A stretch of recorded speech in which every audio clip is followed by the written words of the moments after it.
Good afternoon, everyone. It's my great pleasure to welcome you all today on behalf of the Faculty of Health to our discussion on women's health.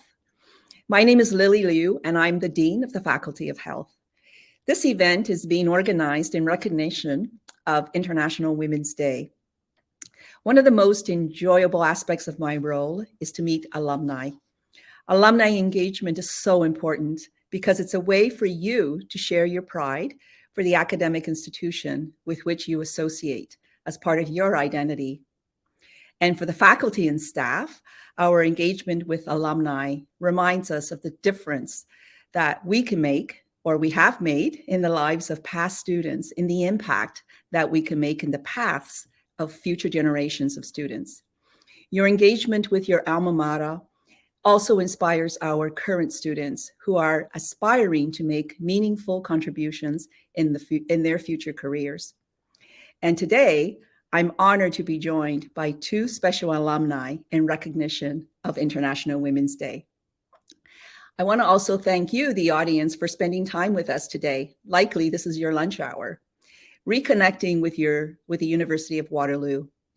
As we begin today's event, I invite everyone to reflect on the land on which you are situated.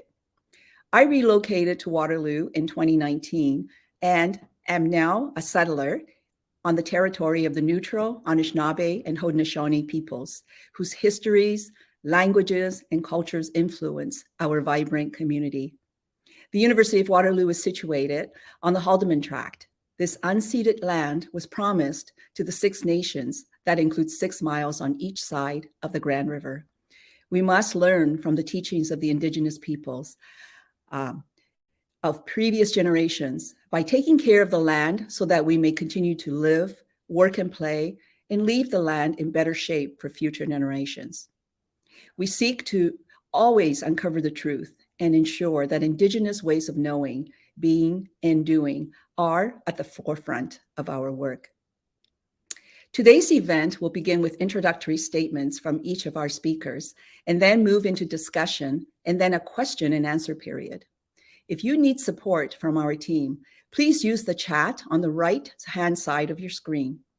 Questions for the Q&A section can be input in the Q&A tab, also on the right-hand side of your screen. We will refer to your questions at the end of the program during the Q&A time. You'll also notice there is a poll tab on the right side, which we will use to ask you questions during the event. So be ready to share your input with us. Let's try out the poll right now.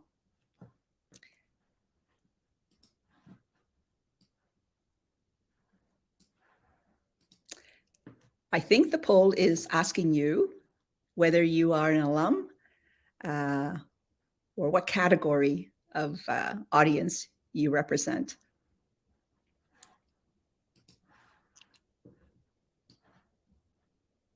I'm not sure I can see the results, but we can.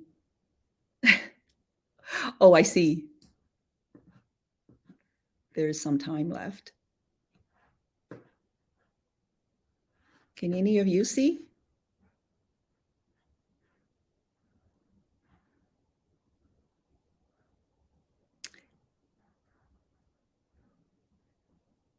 Oh, I see. We can also vote. I don't see the poll, though. Good thing we're trying this out. Okay, I'm going to assume that. Are you able to see? Especially. Okay, I'm going to move on, I've been told. And we will come back to the polls later because we will be using it. So for today, to start the event, I'm going to introduce you to Whitney Baxter. Whitney is a proud kinesiology alumna and naturopathic doctor in Victoria, BC, my favorite city. Her journey to naturopathic medicine began after working as an exercise physiologist in cardiac rehabilitation. She witnessed the value of a holistic approach to healthcare and understood that each individual's physical, mental, and emotional health are interconnected. As a naturopathic doctor, her goal is to ensure people feel heard and help to alleviate PMS, indigestion, anxiety, and fatigue. Treatment plans may include dietary counseling, sleep support, acupuncture, herbal medicine, or supplements. She lives with her husband and their 9-month-old daughter. She loves to run, rock climb, and play outside in the mountains. Thank you so much for joining us today, Whitney. Thank you so much, Lily. I feel honored to be here chatting with our alumni and our community, talking about this topic. It's a topic that's near and dear to my heart. I see it a lot in practice. It's kind of the main thing I treat. And of course, as Lily let you guys know, I'm a new mom. So I've lived this stress and overwhelm and kind of teetering on burnout myself. And I just want to teach you the tools that I've learned through my education and that I've seen success with in practice. So you feel more resilient to stress. That's kind of the main thing. So here's an image. Let's start on the left side of this image here. Stress, fight or flight. I think we can all relate with that feeling. Increased heart rate, breathing rate. I shake like crazy, sweating, maybe some nervous indigestion. So we know this feeling. So what's happening in the brain? So our brain is constantly scanning for stressors. And when it comes across a stress or a challenge, it needs to quickly decide, yes, I can handle this. I have the tools that I need to handle this challenge, move on. I got this. Or we got to go. We got to run away from this bear. This bear, it's not a teddygram. It should be a scary bear, a big threat. The system is in place so we could survive, so we could fight or flight. So the brain is telling the rest of the body, one place is the adrenal glands that sit on top of our kidneys to release norepinephrine and epinephrine. So this is adrenaline. That's that jolt that you feel to be able to get up and go. Now, if this stress keeps going, if we haven't dealt with it and moved on, or if our brain is perceiving that we haven't, then cortisol is released in the bloodstream. So I think we're all aware of cortisol. It's our stress hormone. Its job, or one of its jobs, is to release blood glucose into the bloodstream so we have a fuel source that we can get up and run away. It works on a circadian rhythm. So day and night, it should spike in the morning to wake us up, that get up and go, and gradually drop throughout the day. So it's low enough at night so melatonin can rise and we can have a nice sleep. So that's what our body is doing with a stressor. Now, current day, I mean, in the last couple of years, I think we all know that stress is unpredictable. We don't always know what's going to happen. And sometimes it's not enough to just say, manage your stress and move on. It's more than that. We have a whole lot of little bears in our life. We have this prolonged stress.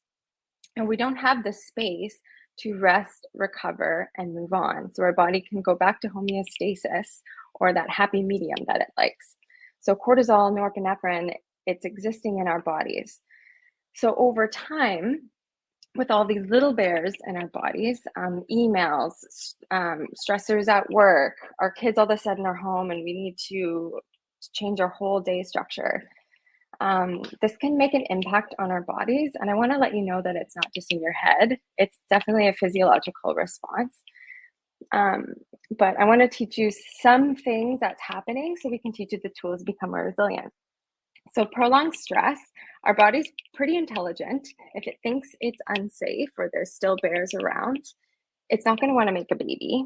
So our reproductive hormones like estrogen, progesterone, testosterone, those are going to be altered. Immune function over time with high cortisol in the bloodstream, that's going to decline. Digestion, so kind of opposite to that fight or flight response, that sympathetic is rest or digest side of our nervous system.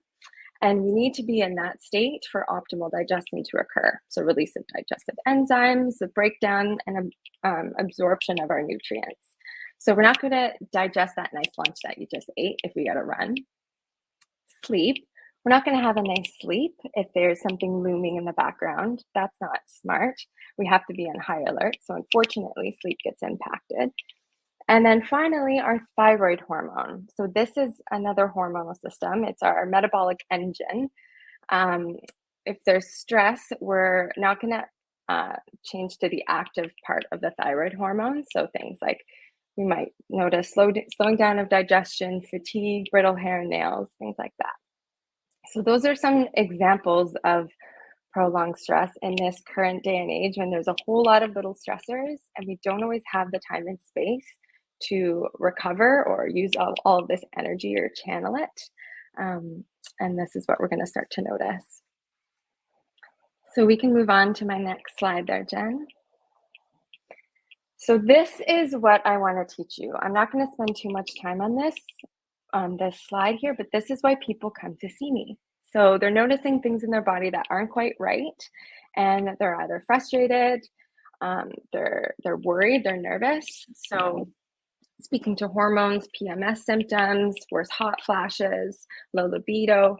And unfortunately, sometimes we've normalized these things, right? Like, oh yeah, I get painful cramps with every period, or I get racing thoughts at night. I'm not sleeping very well, but that's okay. Oh, I crave sugar. I'm bloated after meals. And we've normalized this because it's very common, but we don't have to live like this. It's our body sending a little bit of a distress signal. And there's definitely things that we can do to help you not feel like this. So we can move on to my next slide. So this is where I want to teach you. These are your pillars of health. This is the framework that I start with all of my patients. And before I dive in, let's go over to the polls because I want to hear from you a couple of things. Do you feel overwhelmed by the nutrition advice out there? Even as a naturopathic doctor, I sometimes get overwhelmed by all the nutrition advice out there, the new research coming in, when I'm building protocols for my patients or I'm answering people's questions. It can get a little overwhelming. And then the second piece, do you have trouble with sleeping when you're stressed? So while you guys are answering this, I'm just going to outline these pillars. So sleep, so like I talked about, cortisol is on a circadian rhythm. It should spike in the morning and gradually drop at night. Some people with prolonged stress, that nice rhythm can be flipped. So you can have low cortisol in the morning and it's spiking at night. Or we're stuck in that fight or flight response, kind of panic. So we're wired but tired. And we can really work with that depending on how you're feeling. And some herbs I'll talk about shortly too, to really teach your body that it's safe and it can sleep. So really briefly, I want to run through, okay, so 88% of you have trouble sleeping when you're stressed. It's a total real thing. I had a hard sleep last night because I was a little bit stressed about today. Woke up thinking about it.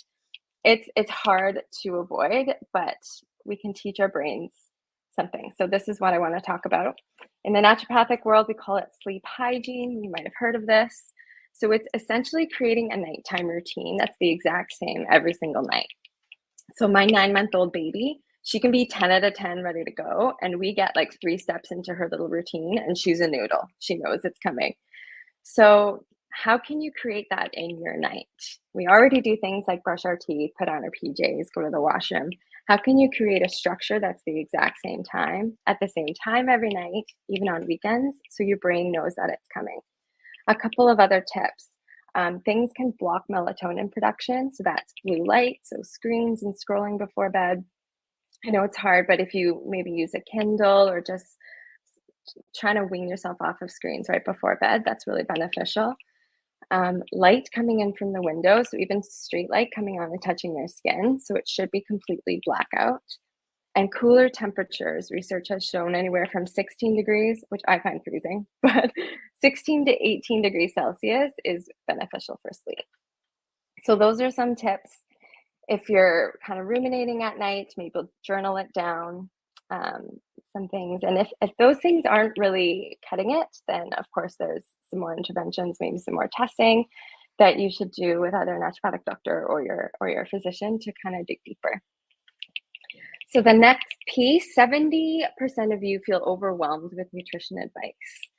So if I could just teach you a couple of general rules, again, going back to if our body feels unsafe, it's going to be in that stress state. So how can we teach our body to feel safe with nutrition and digestion? And I always throw digestion in there because are we breaking down and absorbing our nutrients? Is there an underlying infection? The microbiome as a whole, the talk is brilliant. So there's that piece as well, and also hydration. So nutrition, Try to just eat whole foods. It's pretty easy. But every time I sit down to make a protocol for someone, it just comes down to the basics. So lots of fruits and vegetables, fibers from starchy vegetables, and fruits and vegetables are great. Those omega-3 fatty acids, these are all the building blocks to our hormones and neurotransmitters and the things that our bodies need to signal to make all of these things to function optimally. And then we're all humans, so you can treat yourself, of course. So I follow a pretty strict 80-20 rule. 80% of the time I do my best, 20% of the time I like to party. I like to have a piece of chocolate or some other treat. So those are just some general frameworks. And because of there's a lot of like diet advice out there, or like intermittent fasting, gluten-free, whatever it is, if it works for your body, great. But if it's stressing you out, it's another stressor essentially. So work with a qualified professional if maybe you need something like that. But for the most part, dieting, it's not always great, especially if we're exhausted. If we're exhausted and then we add in another stressor, that's not ideal. And then just touching briefly on connection. Of course, we've learned that we need social connection to feel vital. But this is also with ourself too. So just finding the space in your day to just go outside, take a breath of fresh air, go in the shower even for 10 minutes, like somewhere where you feel your best, or you can just have some quiet space. Because sometimes I think we're over connected to on social media, and these things can really trigger that stress response. So just moving into my final slide, I'll touch briefly on my absolute favorite thing. I think herbal medicine is a beautiful way that we can really work with the body's physiology. Of course, when we need a drug or a higher intervention, there's space for that as well. But starting with herbal medicine is just really harmonizing with our physiology. So a couple different arms here. Nervines, they calm the nervous system. So this is for those of you who are kind of stuck in that fight or flight, that panic, that wired but tired, really anxious. These are magic. So lavender, there's lots of studies there. Oats and chamomile. So oats too, just like oatmeal, full of nutrients, and it's really good for our nervous system. Chamomile, something calming. It's great to take before bed, especially if you get nervous and digestion, gas and bloating. I love this one. And then another one, passion flower. There's lots. So those are the nervines. And then adaptogens help our body adapt to stress. So this is playing with that cortisol response. These examples, they're all roots. They're the roots of the plant. So they're really grounding, and they really help our bodies become resilient to that stress response. Because with high cortisol in the body, our tissues start to become resistant to high cortisol. It's kind of like insulin resistance if there's a lot of sugar in the bloodstream. So these adaptogens are working with that, with those pathways. So ashwagandha, rhodiola, and licorice. Of course, if you're pregnant, breastfeeding, on other pharmaceutical medications, really important to talk with a doctor, qualified herbalist, or a naturopathic doctor to make sure these are safe for you. And there's always a risk of allergy. So just had to make that note. But I'm happy to answer questions about anything I've spoken about in the chat.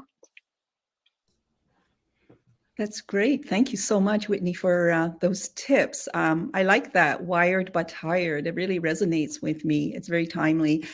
These catchphrases reminds us of, just to be aware of our state.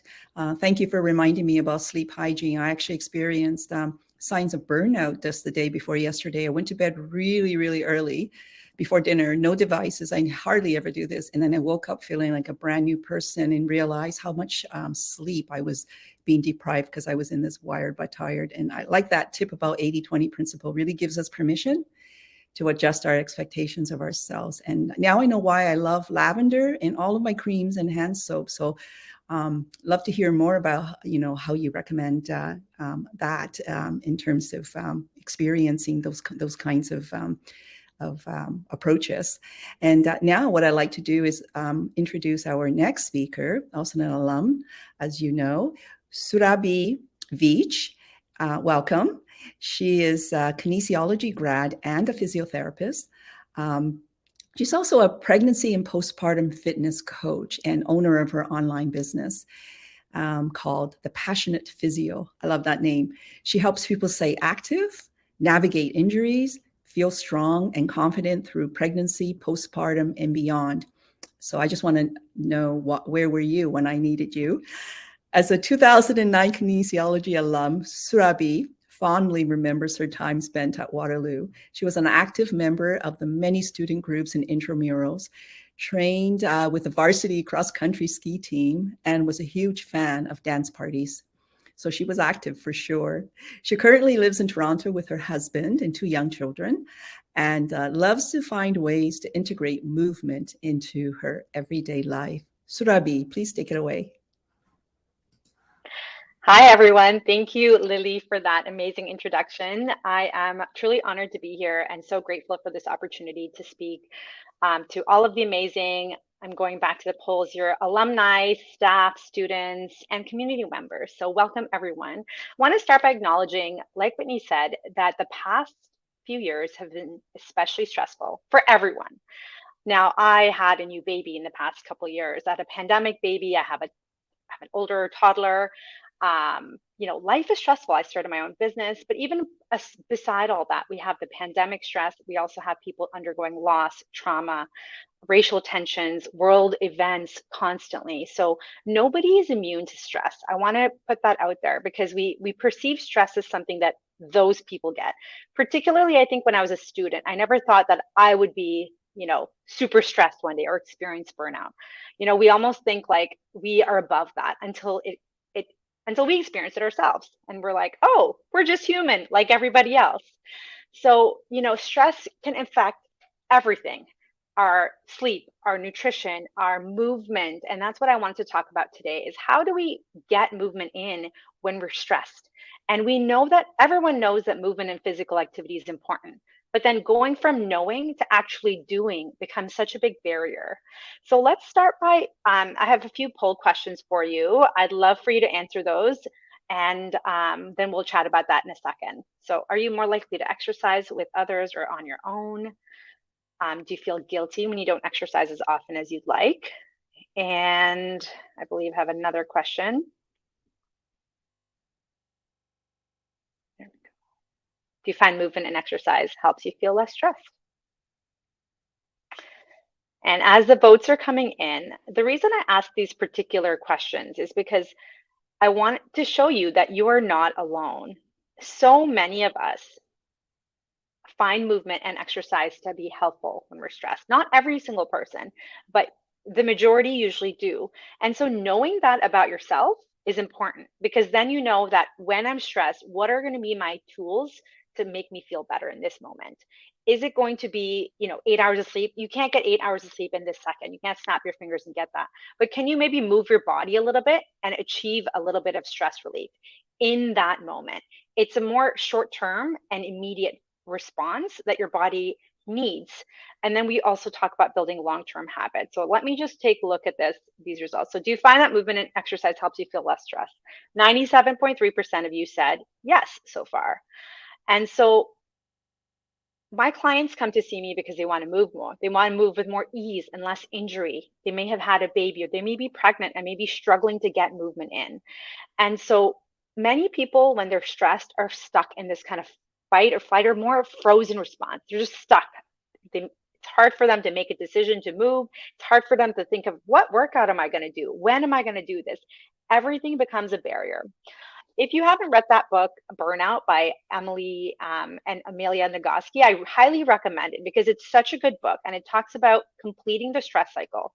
Stress occurs in all of our lives, good and bad stress. Marriage may be a good stress, kids may be a good stress, and then in other ways may be a bad stress. We all have daily stressors, and the stress itself isn't the bad part. It's the lack of completing that stress cycle.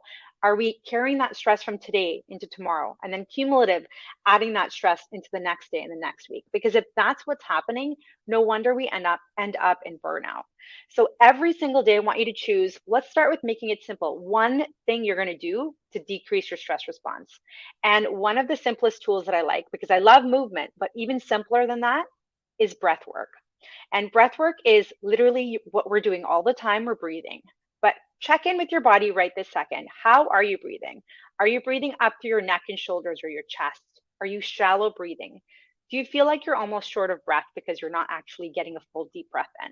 So let's practice 5 breaths together right now to activate that parasympathetic nervous system, to calm down our heightened mode. We're going to breathe in through our nose, slowly, softly, breathing into your lower rib cage, not into your chest or upper shoulders, into your lower ribs, letting your belly soften, letting your butt cheeks relax and your pelvic floor relax. If you're holding in a toot, let it go. And then as you exhale, you're going to let your rib cage come back together and draw your belly in gently. Inhale, think about expand.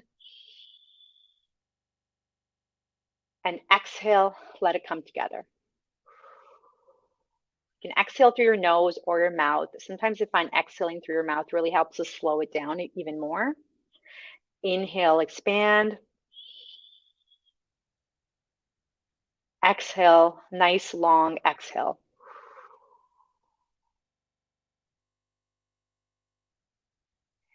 Inhale, expand. You might notice your breath's becoming fuller now as you're doing more reps, and exhale.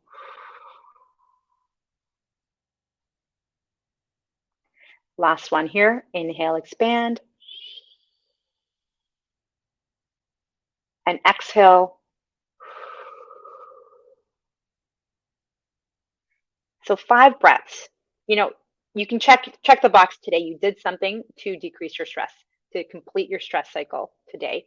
And so making it as easy to attain as possible is very important to me, because I work with a lot of moms. They're stressed, they're busy. I don't want to give them, oh yeah, do this extra 30 minutes of exercise today, because it's unrealistic and it's also going to put more pressure and stress on them. So breath work is something you're already doing. So this is the best time to do it in between meetings if you're working at a desk, in transition. So getting into your car before you start driving, 5 breaths. Before you get into your house and you have to deal with the kids and dinner and this and that, take 5 breaths. And it doesn't have to be 5, it could be 2 if that's all you have time for. Before you respond to I have young kids, so before you respond to that crying baby or that tantrum, literally take a breath, unclench, and then move. I really like the BUM acronym. B stands for breathe. U stands for unclench the tension, and then move. So M for move. So just think BUM before you move, and use that during your transition periods to start to build in breath work. Now, how does this tie into exercise? So let's go into that second question that I asked. Do you feel guilty when you don't exercise as often as you'd like? And so 42 or 89, 90, almost 90% of you said yes, and 10% said no.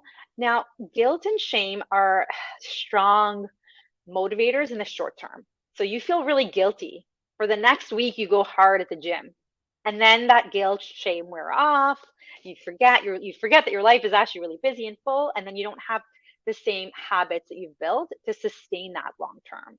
So even Olympic athletes, even pro athletes, even when I was racing on the cross country ski team, I don't want to wake up at 5 a.m. for practice. Like, that's not what I wanted to do, but I did it because it was a habit. I had a team supporting and cheering me on. And today in your real life, you may not have a team supporting you to go to the gym or go out for that hike.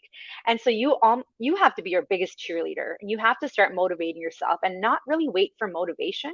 Start with compassion. Start with forgiving yourself for not exercising for the past 5 years or perhaps 2 months, and start today. How are you going to move forward from today? What can you do in your day today to get in more movement? And I intentionally use the word movement over exercise, because exercise, we have this image of like gym, fitness clothes, have to do minimum 30 minutes for it to count. Movement is literally just movement. We're already moving our bodies every day. Why not add to that and build from there? And once we start giving ourselves small achievable goals that we check the box at, that's when we build self-efficacy. That's a better long-term motivator than shame or guilt. And so I'm not shaming you or judging you for feeling guilty when you don't exercise, because I have been there as well. It's taken me a long time to let go of that guilt, especially as someone who is a physiotherapist, who is a kinesiology grad. You would think I know better, right? We all know better. It's not about knowing. It's about how can we realistically make this fit our life right now and forget about our life back then. I was in school. I graduated in 2009. That was a long time ago. I was a lot younger. I had no other responsibilities. I didn't have children. I didn't have a family. I didn't have aging parents. months. So realizing that your life is never going to be the same. Our bodies are going to change and our routines are going to change, and they need to change to keep up with our bodies and our days. So let's go into our third question. Are you more likely to exercise with others or on your own? And so this is really interesting. I love this because about half of you said with others and half of you said on your own. So knowing this about yourself is important. So don't go sign up for that group fitness class if you're not motivated by other people. If you like exercise for it to be your quiet time, your own time to yourself, choose activities, maybe going for a hike, going for a run, doing a fitness class at your home virtually. I have a virtual fitness membership because a lot of my moms love that. They're surrounded by kids all day. They're surrounded by people needing them. That's their time to themselves. So knowing who you are, how you like to move makes it more likely for you to actually do it. And so set yourself up for success, right? And this is especially important for those who identify as women and girls, because we see fewer women and girls participating in exercise and sport. We see fewer women and girls participating in exercise after leaving institutions like schools. And I wanted to talk about that a little bit more. I'm just taking a look at the chat here. Any questions on why, or any ideas on why that is from you? I'll let you guys answer the chat. But let me talk about that from some ideas, because there's no one answer for everybody. Here are some reasons why women may find it harder to exercise. So lack of modeling. We may not have seen it growing up in our homes. I never saw my mom exercise. She does now, and I'm really proud of her for doing it. But she did not grow up with parents where the mom exercised. So I didn't grow up with a mom who exercised. And then we pass that on generationally. There's also cultural influence with this, because depending on where you grew up, what your cultural background is, women and girls may be encouraged to exercise, or they may not be. Lack of representation too. How many girls and women do we see representing athletes on, TV shows, media?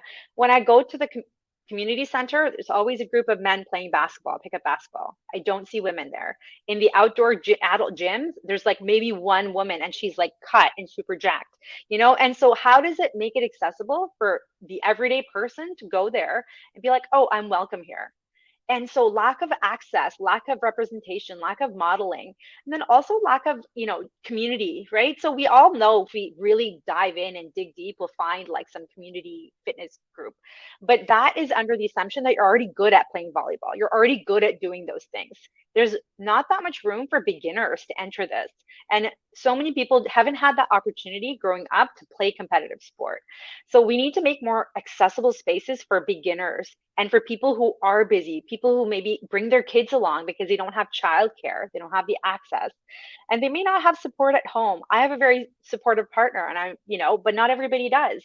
And so if you're in a home where you have traditional gender roles and you're expected to do the cooking, the cleaning, and work full time, where in that life do you have space for exercise?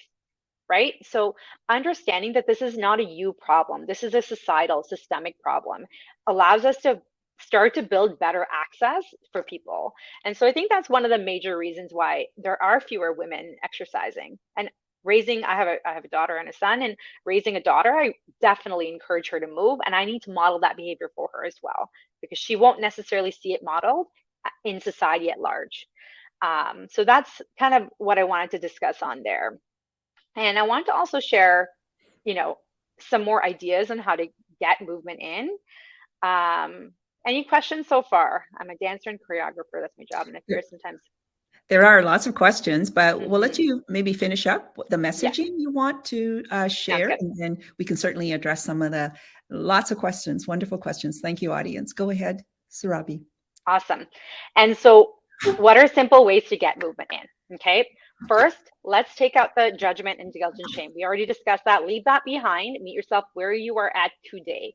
How did you sleep last night? Are you exhausted? Maybe not the best time to do the high intensity workout. Maybe choose to go for a walk or lift weights for 5 minutes at home. And 5 minutes may not sound like a lot, but 5 minutes every single day adds up. And so reclaim breath, reclaim movement as necessary self-care, as necessary hygiene.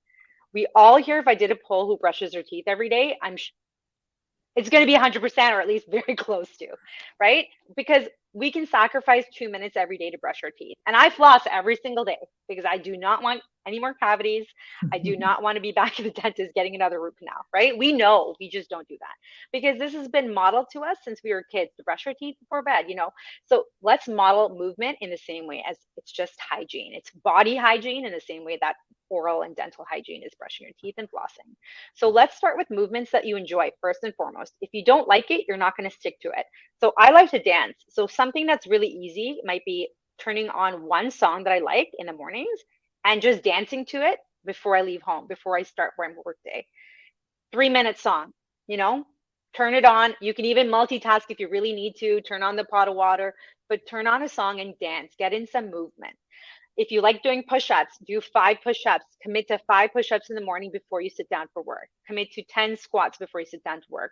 Start with just one thing. Don't make yourself a massive to-do list if you can't start with one, right? Start with that one thing. Keep it small and achievable so that you build up those small wins, those successes, and then build that positive self-efficacy. When you set the bar low, I know everyone says aim high. I'm telling you to aim low so that you build consistency, right? Exercise isn't all or nothing. It's not like I'm either an athlete or I'm not. I'm either active or I'm not. We are all active because we're moving. And so I always tell people, did you climb up the stairs today? Did you lift your baby up off the floor? Then you're active. So one simple way I like to do it is capitalize on what you're already doing and then do it twice. So you just climbed up the stairs to go get the laundry basket. Just before you do that, come back down and do it again. You just got up from your chair, sit back down and do it again, or do it 5 times, right? You drop a sock on the floor, get down and do it again, right?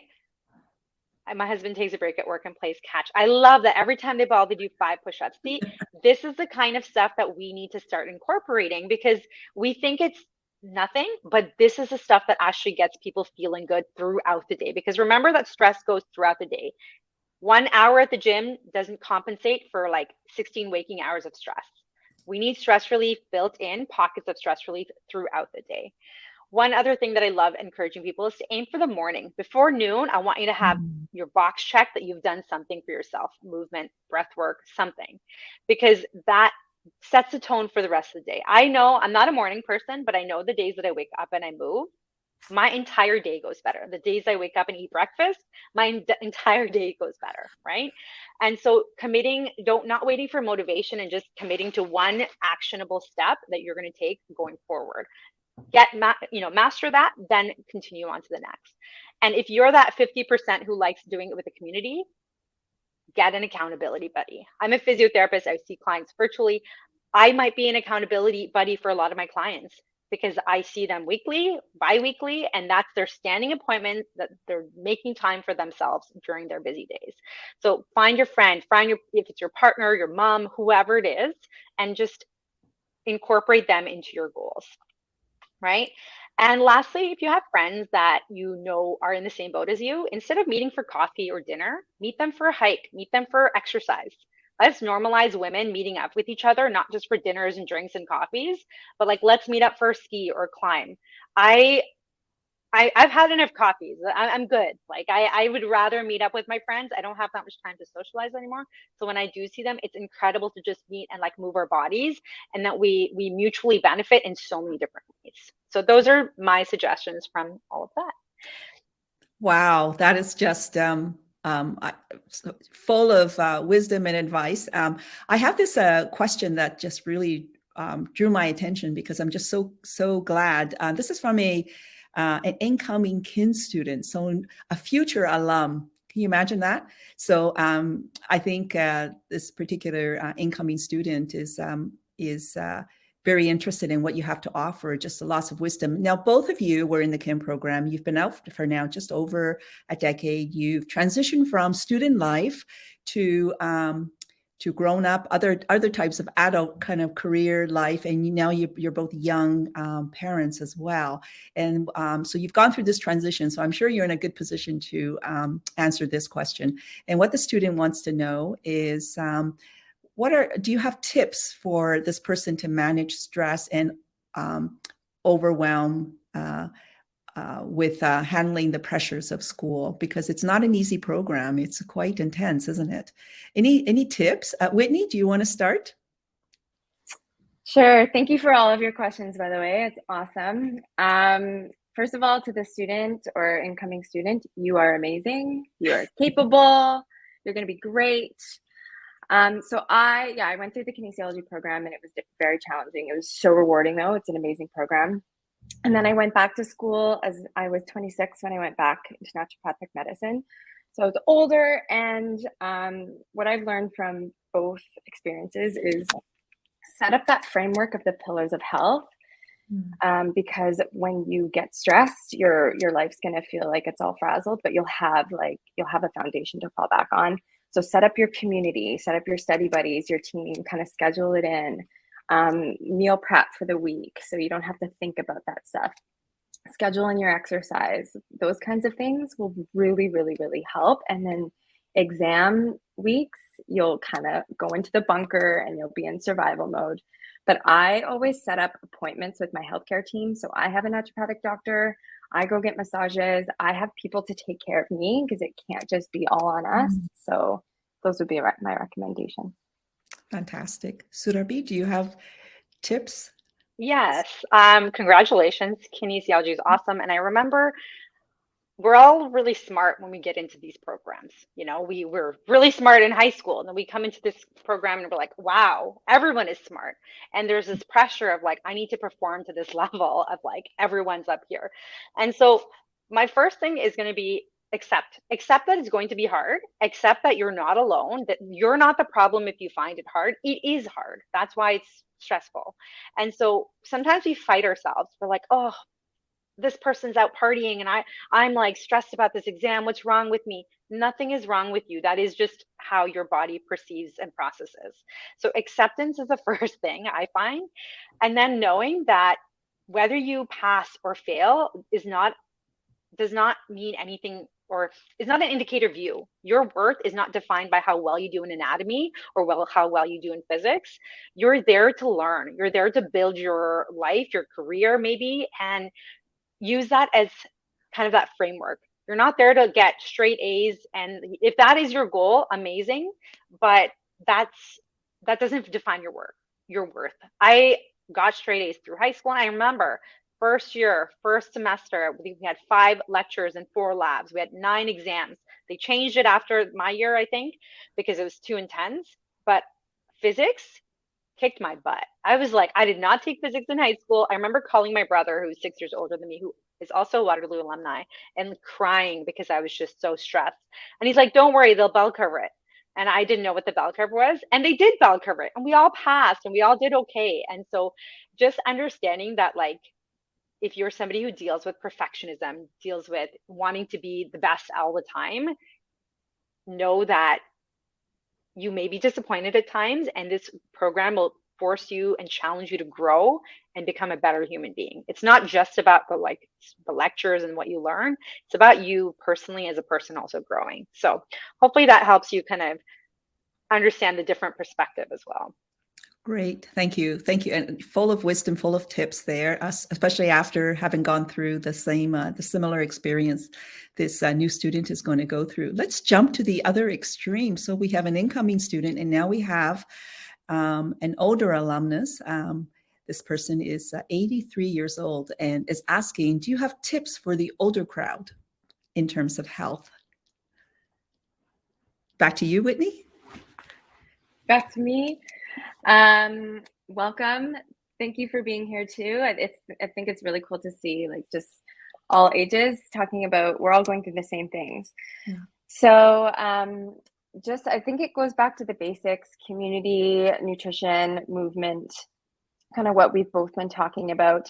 And at the end of the day, if you feel something's not right in your body, or you're really tired and you're not sure why, or you're curious about something that's going on in your body, I would ask questions, ask your healthcare team. Don't take no for an answer. Advocate for yourself. Get people on your team to kind of help support you through. I know just like nutrient dense foods and movement and community, those can be huge in making us feel vital, and sleep all these like really, really simple things can really help make us feel vital. It doesn't have to be overly complicated. We don't always need 10 supplements or specific things. Like Surabhi said about movement, it can just be doing one thing that makes you really happy every day. I think that goes a long way. Mm-hmm. And maybe I don't want to miss the middle age group as well. So there is a question here. Maybe this is something, Surabhi, you can address. Maybe you have strategies for, or back to Whitney. And this person is asking if you have suggestions for cramps associated with menopause. And it's like many other conditions in life. We think pain is normal. So this person is saying she didn't realize it wasn't normal until now. Any suggestions for her? So I can share, just movement is a great way to alleviate cramps as well. So when people are generally, and you don't have to be doing jumping jacks, but just literally going for a walk, rocking movements too. This sounds simple, but like sitting on the swings at the children's playground, like sitting on the swings and rocking is very self-soothing. Shaking your body, so anything that's rhythmic, cyclical, that's dancing, that can also help alleviate some cramps. Going back to the older person, one thing is sometimes age becomes our barrier. Just like our own views on, oh, I'm in my 60s. I have heard people in their 20s being like, oh, I'm 20 now, I'm so old. And then every decade, oh, I'm 30, I'm so old. And I hear this with every single decade. I'm in my mid 30s and I'm not old. And so, but everyone perceives themselves as, I'm so old now, because they're comparing themselves to how they were. And that comes back to like accepting, how is it supposed to be now when I am 80? Am I supposed to jump around like I did 10 years ago? Maybe not, but what can I do right now to continue to be active? I really encourage community with older adults, just finding one other person you can go for walks to, who's committed to moving your body more. I see people doing push-ups against the park bench, to do squats, sit to stands on the park bench, incorporating gentle movement into your every single day so that you stay active. And then one other exercise that I think is really important for everybody as we age is getting up and down off the floor. Practice that in your own home, use your supports, your couch, your bench, and just practice it every single day and work towards becoming confident getting up off the floor, eventually without hands. And then Whitney, maybe you can continue chatting about that, the question about menopause and cramps. That's great. Thank you. Yes, the question, another question related to menopause is there any natural way? Are there natural ways for addressing the symptoms? There are a ton. We see this all the time in practice, that people have been experiencing symptoms for a really long time, but they've just normalized it. So essentially what's happening is your estrogen is kind of going like this, and then eventually it will decline. And that's normal. It can be genetic if you're having hot flashes and other symptoms, and other things that can present: anxiety, cognitive, so brain fog. I remember working with a patient and she was at work and she was scared because she wasn't remembering like she used to. Urinary symptoms, so dryness. A lot of symptoms can come on with menopause, but there's so much research behind natural products, herbal medicine. So one being black cohosh, it kind of helps offset that spiking with estrogen. That's just one of them. And I always encourage people to speak with a naturopathic doctor, because we have a huge scope of practice. We can do blood work, we can assess that, we can make a diagnosis, and we can see if there's another underlying cause that we're missing, just to be safe. But there are definitely effective things. Acupuncture there's so much research in acupuncture. It can be just like really relaxing, and it can help balance all of the changes that are going on in your body. And then gentle movements, yoga. The cramping, ginger is another really good herb. You can make it as a food, so you can boil ginger root. It's anti-inflammatory. It's great for cramping, for PMS cramping too. And you can make it as a tea. Sometimes that's not strong enough, so I'll dose it a little bit higher. But yeah, thank you. I know there's another related question pertaining to brands that you would recommend. So those are probably questions that the individual should contact their naturopathic doctor about, or other professional. Yeah. I have here an interesting question related to movement, but on the other extreme. So this person is a dancer, choreographer as a job, and is concerned that she may be addicted to exercise movement and find it very anxious when she's not working or dancing. So maybe related to the guilt or just the physically being addicted to. So any advice to help this person, and considering she loves her job? I love that question, because we don't talk about that enough, because so many people have difficulty getting motivated. But I love my job. I'm so passionate about it. I would literally work all day if I could, because I love it so much. But this is the problem behind that. Sometimes I have to ask myself, what am I actually avoiding? What am I avoiding by busying myself with something that I really love doing? Am I avoiding chores? Am I avoiding the boring stuff that needs to get done, like making myself a healthy meal?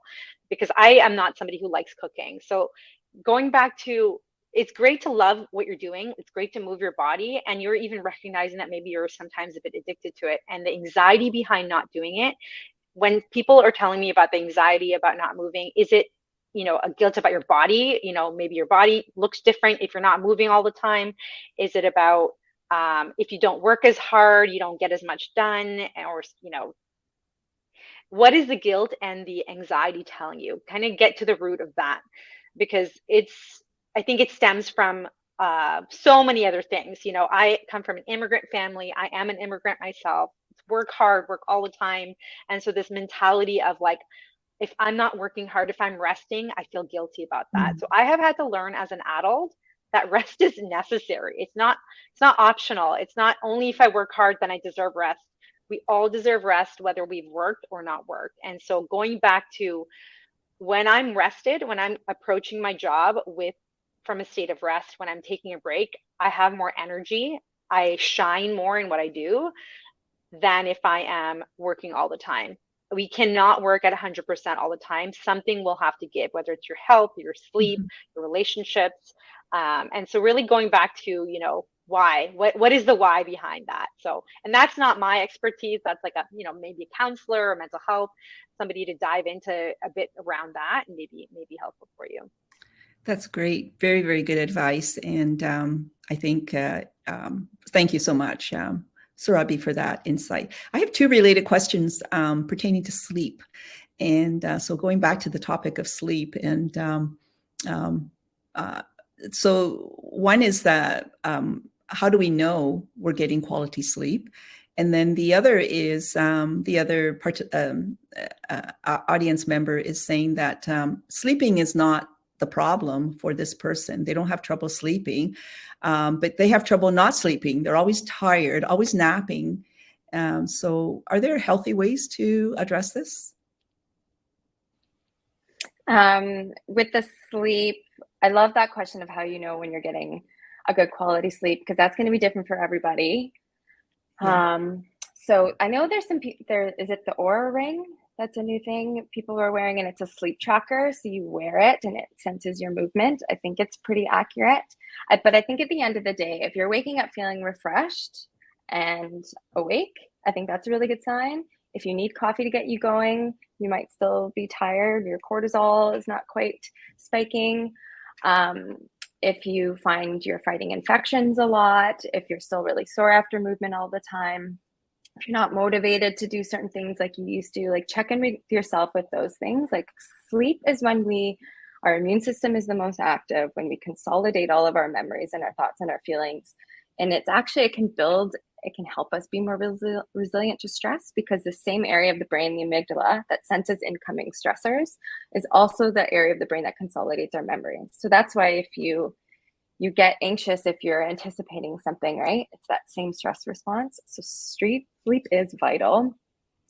So that's what I would recommend if you're sensing those things.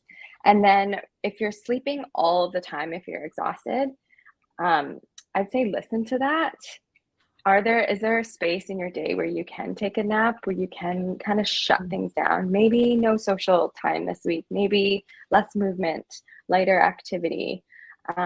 Fuel your body, focus on nutrients. Your body's asking for something.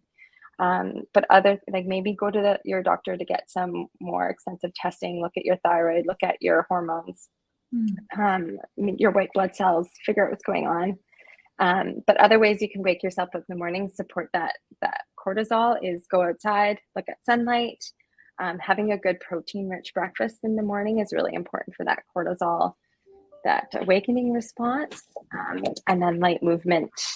It's good. Get the blood flow. Fantastic. Yeah, that's very, very helpful. We're coming to the end of our time. So I have one last question for each of you.